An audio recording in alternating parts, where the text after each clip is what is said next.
आखिर कैसे लंबे समय तक सिगरेट पीने से किसी इंसान की मौत तक हो जाती है, आइए इस बात के पीछे की साइंस को समझते हैं।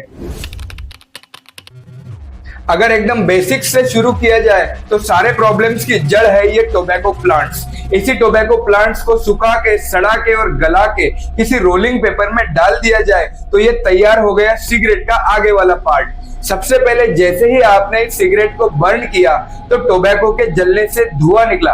अब इस धुएं को आपने इनहेल तो कर लिया, लेकिन प्रॉब्लम यह है कि 4000 से भी ज्यादा हार्मफुल गैसेस और केमिकल्स इस स्मोक के अंदर कंटेंट है। और बुरी खबर यह है कि सिगरेट का ये ब्राउन कलर का पीछे वाला पार्ट, जिसे सिगरेट बट या फिल्टर बोला जाता है, ये बस नाम का ही फिल्टर है। मेनली इसका काम है टोबैको के उस पार्ट को रोकना जो पूरी तरह से ना जल पाया हो, जिसे दूसरे शब्दों में टार भी बोला जाता है। लेकिन इस फिल्टर के होने के बावजूद भी कुछ टार आपकी बॉडी में एंटर कर ही जाता है। फाइनली सिगरेट स्मोक इनहेल करने की वजह से 4000 से ज्यादा हार्मफुल गैसेस और केमिकल्स आपकी विंड पाइप में एंटर कर चुके हैं।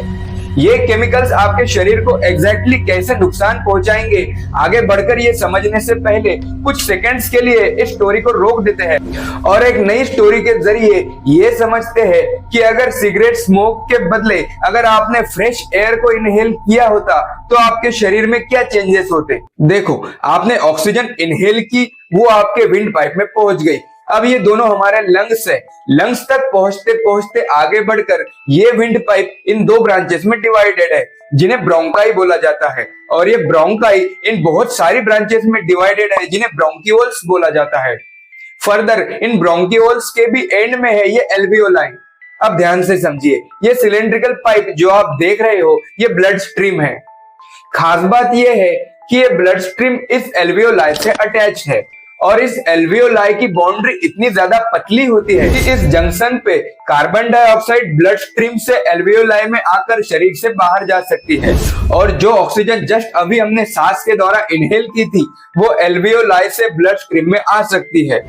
इस ब्लड स्ट्रीम में ये जो रेड कलर के शेप्स आप देख रहे हो ये हमारे खून के अंदर रेड ब्लड सेल्स है।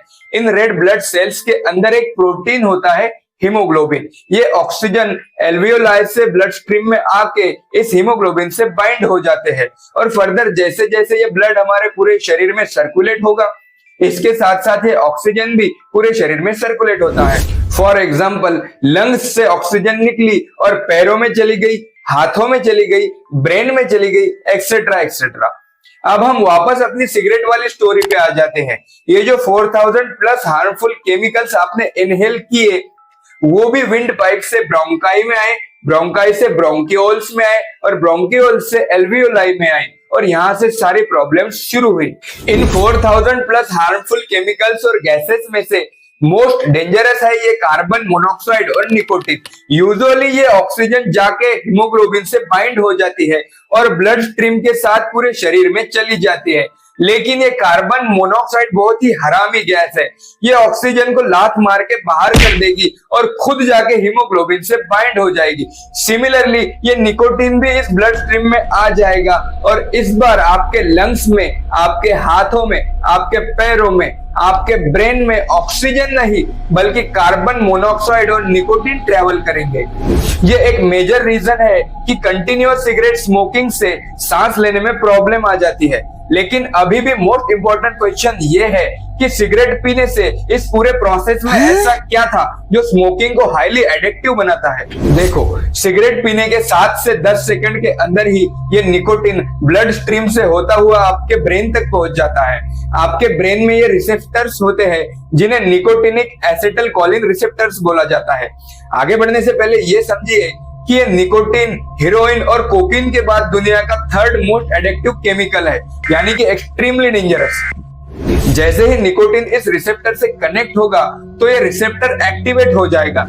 एक्टिवेट होते ही ये रिसेप्टर्स आपके ब्रेन में फील गुड हार्मोन्स और न्यूरोट्रांसमीटर रिलीज करते हैं, जैसे डोपामिन, एंडोफार्मिन और सेरोटोनिन।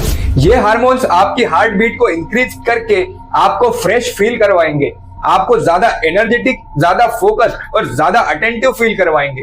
टेम्पररीली आपका कंसंट्रेशन भी इंक्रीज होगा, डाइजेस्टिव सिस्टम भी बेटर परफॉर्म करेगा और मोस्ट इंपॉर्टेंटली आपका स्ट्रेस दूर होगा। अल्टीमेटली जिससे आपको हैप्पीनेस फील होगी और लगेगा कि आप सातवें आसमान पे हो। लेकिन इस पूरी कहानी में सबसे बड़ी प्रॉब्लम तब आती है जब आपको पता चलता है कि ये निकोटीन जो आपको सारी गुड फीलिंग्स और प्लेजर दे रहा था, वो आपके शरीर में सिर्फ और सिर्फ 2 घंटे रुकेगा। उसके बाद ब्रेकडाउन होके लीवर में चला जाएगा और फर्दर मूत्र विसर्जन के द्वारा बाहर चला जाएगा। अगर टेक्निकली देखा जाए तो सिर्फ एक सिगरेट पीने से आपकी बॉडी पर कोई बैड इफेक्ट नहीं होगा, लेकिन इतिहास गवाह है कि 99.9% केसेस में ऐसा कभी नहीं होता कि किसी ने सिर्फ एक बार स्मोकिंग करके छोड़ दी हो। जैसे ही निकोटीन शरीर से बाहर निकला, फिर से क्रेविंग शुरू हो जाती है और फिर से मन सिगरेट की तरफ भागने लगता है। आप फिर से सिगरेट पी लेते हो। अगेन निकोटीन आपके ब्रेन में जाकर आपको सातवें आसमान पर बिठा देगा और 2 घंटे बाद शरीर से निकल जाएगा। निकोटीन की वजह से सिगरेट पीने की ये साइकिल या चेन चलती रहेगी और ऐसे लोग जो एक के बाद एक चेन बनाकर दिन में 100 सिगरेट्स तक पी जाते हैं, उन्हें ही तो चेन स्मोकर्स बोल दिया जाता है। लेकिन एक एवरेज स्मोकर एक दिन में 10 से 15 सिगरेट तो निपटा ही देता है। सिगरेट स्मोकिंग की इस आदत को समझने के बाद अब बारी है ये समझने की कि कैसे लॉन्ग टाइम तक स्मोकिंग करने से किसी इंसान की जान तक जा सकती है। देखो, ये जो हमारे ब्रोंकियोल्स है, इनके अंदर म्यूकस और सीलिया होता है। जब हम सांस लेते हैं तो ऑक्सीजन के साथ साथ जर्म्स और डस्ट जैसे हार्मफुल पार्टिकल्स भी हमारी बॉडी में एंटर कर जाते हैं, जो कि आगे बढ़ने से पहले इस म्यूकस में ट्रैप हो जाते हैं। तो ये हेयर लाइक प्रोजेक्शन, जिन्हें सीलिया बोला जाता है, इन पार्टिकल्स को हमारे बॉडी से बाहर फेंकने में हमारी मदद करते हैं। लेकिन जब आप रेगुलरली स्मोकिंग करते हो तो तंबाकू के जलने से आपकी बॉडी में एंटर करने वाला टार और हाइड्रोजन साइनाइड नामक पॉइजनस गैस दोनों मिलकर इस सीलिया को पैरालाइज कर देते हैं। इसी प्रोसेस को डॉक्टर्स सिलियोस्टेसिस बोलते हैं। अब प्रॉब्लम यह है कि इन हार्मफुल सब्सटेंसेस को बॉडी से बाहर कौन फेंकेगा? तो ये जर्मफुल डस्ट आपके रेस्पिरेटरी सिस्टम में रहकर उसको चोक करने लगते हैं और जब अति होने लगती है तो इस डस्ट और जर्म्स को आपकी बॉडी से बाहर निकालने के लिए आप कफिंग करते हो, यानी खांसते हो। आपने ये भी नोटिस किया होगा कि ज्यादा स्मोकिंग करने वाला व्यक्ति अर्ली मॉर्निंग में कुछ ज्यादा ही खांसता है। उसके पीछे भी एक साइंस है।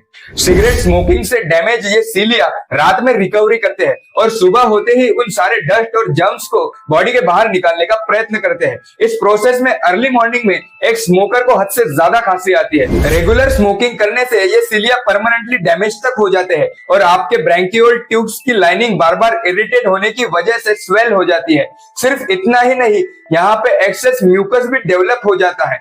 As a result of which smoker की लाइफ में एक ऐसा पॉइंट आता है जब वो 24 घंटे और 7 दिन केवल खांसता ही रहेगा। इस बीमारी को ही क्रॉनिक ब्रोंकाइटिस बोला जाता है। रेगुलर स्मोकिंग की वजह से ये 4000 से भी ज्यादा डेंजरस केमिकल्स आपके एल्वियोलाई को भी डैमेज कर देते हैं। As a result of which इस ब्लड स्ट्रीम में काफी कम ऑक्सीजन जाएगी, जिससे आपको सांस लेने में प्रॉब्लम होगी। इस बीमारी को ही एम्फीसीमा बोल दिया जाता है। क्रॉनिक ब्रोंकाइटिस और एम्फीसीमा को collectively doctors chronic obstructive pulmonary disease यानी सीओपीडी बुलाते हैं। और जो भी आपकी नॉलेज में रेगुलर स्मोकिंग करता हो, जाके उसके मुंह पे बोल देना कि सीओपीडी ऐसी बीमारी है जो एक बार हो गई तो रिवर्स नहीं हो सकती और ना ही दुनिया में इसका कुछ क्योर है। एरी गेरी दवाइयां लेके कुछ दिनों तक इसको टाल जरूर सकते हो, लेकिन विद इन अ ईयर उसकी मौत निश्चित होती है।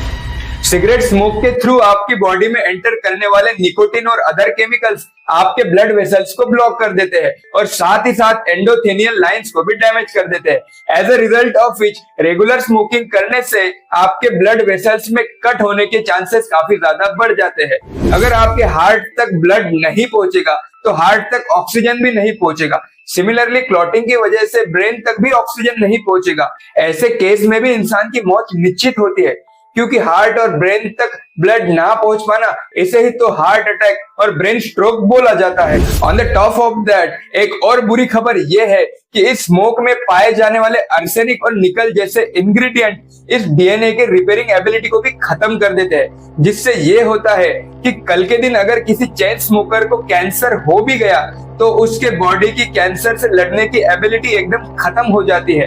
एट द एंड उसकी मौत फिर से निश्चित हो जाती है। ऑनेस्टली बताए तो सिगरेट पीने से जो हार्मफुल सब्सटेंसेस आपकी बॉडी में एंटर करते हैं, उसके किस्से सुनकर आप चौंक जाओगे। सबसे पहला है अमोनिया।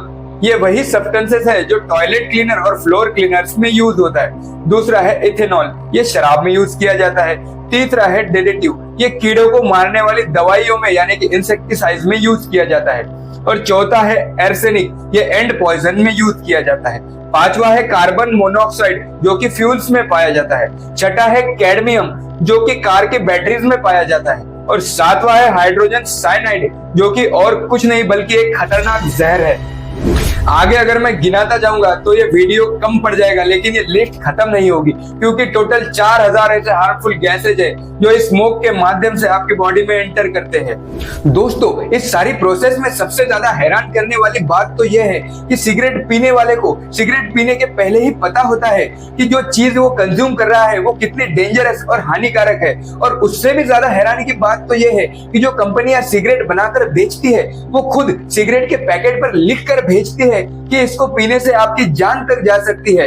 इसके बावजूद लोग बेवकूफों की तरह खुद पैसे देकर इस जहर को खरीदते हैं और अपनी बॉडी में इनहेल करते हैं। और इसके पीछे का सबसे बड़ा रीजन भी निकोटीन ही है जो लोगों को ऐसा करने पर मजबूर कर देता है। एक बार निकोटीन आपके ब्लड में और ब्लड के माध्यम से आपके ब्रेन तक पहुंच जाता है तो ये बार बार उसकी डिमांड करने लग जाता है। इसीलिए अगर कोई दोस्त या कोई जान पहचान वाला आपको एक सिगरेट पीने को कहता है तो आप उसे साफ मना कर दीजिए, क्योंकि एक बार पहली बार अगर आपने सिगरेट पी ली तो आपका ब्रेन आपको बार बार उसकी डिमांड करेगा, जिसके कारण आपको भी सिगरेट पीने की आदत लग जाती है। और यही दुनिया भर के करोड़ों सिगरेट स्मोकर के साथ भी कभी ना कभी हुआ है। तो दोस्तों, सावधान रहिए, सतर्क रहिए और ऐसे ही नए नए वीडियोस के लिए चैनल को सब्सक्राइब जरूर कर दीजिए और वीडियो अच्छा लगा हो तो वीडियो को लाइक जरूर कर दीजिए। मिलते हैं किसी नेक्स्ट वीडियो में। धन्यवाद।